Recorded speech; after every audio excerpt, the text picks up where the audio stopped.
রূপা বেঁচে আছে জানতে পেরেই রূপার অভিমান ভাঙিয়ে অভিমানী রূপাকে ফিরিয়ে আনতে ছুটে গেল অসহায় সূর্য। হ্যাঁ বন্ধুরা, আমরা এমনটাই দেখতে পাবো অনুরাগের ছোঁয়া ধারাবাহিকের আগামী পর্বগুলোতে। রূপা পেছনের দরজা দিয়ে বাড়ির ভেতরে গিয়ে তার রুমে ঢোকে, কিন্তু সেখানে গিয়ে দেখতে পায় সেই ঘরে সোনার সমস্ত জিনিসপত্র আছে, কিন্তু তার আর তার মায়ের কোনো জিনিসপত্র নেই, কোনো চিহ্নই নেই। এমনকি রূপা দেখতে পায় তার মায়ের ছবিটাও ভাঙাচোরা অবস্থায় নিচে পড়ে আছে। তখন রূপার খুব কষ্ট হয়। রূপা বাবার উপর অভিমান করে বাড়ি থেকে চলে যায়। রূপা বিন্দি ও ফান্টুসকে বলে, ফান্টুস কাকু, বিন্দি মাসি, তোমরা ছাড়া আমার আর কেউ নেই গো। আমার বাবা আমাকে আর মাকে ভুলেই গেছে, তাই তোমরা তোমাদের সাথে আমাকে গ্রামেই নিয়ে চলো, আর আমার মাকেও খুঁজে বের করতে হবে। এই বলে রূপা বিন্দি ও ফান্টুসের সাথে গ্রামেই ফিরে যায়।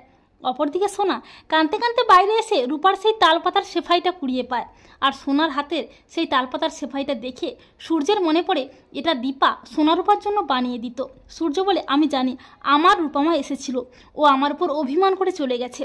এর কয়েকদিন পর সবাই মিলে সোনার জন্মদিনের ভিডিও ফুটেজটা দেখতে থাকে, আর সেই ভিডিওতে রূপাকেও দেখতে পায় সূর্য। সূর্য চমকে ওঠে। সূর্য বলে, আমার রূপামা এসেছিল, ও বেঁচে আছে, ও আমার উপর অভিমান করে চলে গেছে। সূর্য কান্নায় ভেঙে পড়ে। সূর্য বলে, আমাকে এক্ষুনি যেতে হবে রূপামার কাছে, ওর অভিমান ভাঙিয়ে ওকে ফিরিয়ে আনতেই হবে। এই বলে সূর্য রূপার ছবিটা হাতে নিয়ে উন্মাদের মতো বেরিয়ে যায় রূপাকে খুঁজতে। সূর্য রূপার ছবি দেখিয়ে তন্ন তন্ন করে খুঁজতে থাকে। খুঁজতে খুঁজতে একটা সময় সূর্য সেই গ্রামে পৌঁছে যায় যেখানে রূপা আছে। সেই গ্রামে গিয়ে সূর্য রূপার ছবি দেখিয়ে খুঁজতে খুঁজতে বিন্দি ও ফান্টুসের ঘরে পৌঁছে যায়, আর সেখানে গিয়ে চিৎকার করতে থাকে, রূপামা, রূপামা।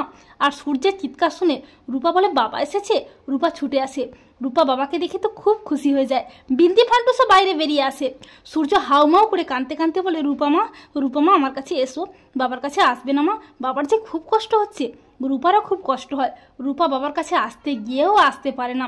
রূপার হঠাৎই মনে পড়ে যায় তার বাবা প্রেসের সামনে, সবার সামনে বলেছিল, আমার একটাই মাত্র সন্তান সোনা। এমনকি বাড়িতে তার ও তার মায়ের সব চিহ্নই মুছে ফেলেছে। রূপা বলে, আমি তোমার কাছে যাব না। তুমি কেন এসেছো? আমি তো তোমার কেউ নই, তোমার তো একটাই মেয়ে সোনা, তুমি তোমার মেয়ের কাছে যাও, এখান থেকে চলে যাও। তখন সূর্যের খুব কষ্ট হয়। তো বন্ধুরা, তোমাদের কি মনে হয়, সূর্য কি পারবে অভিমানী রূপার অভিমান ভাঙিয়ে রূপাকে বাড়ি ফিরিয়ে নিয়ে যেতে? কমেন্ট করে এক্ষুনি জানিয়ে দাও তোমাদের মতামতটি।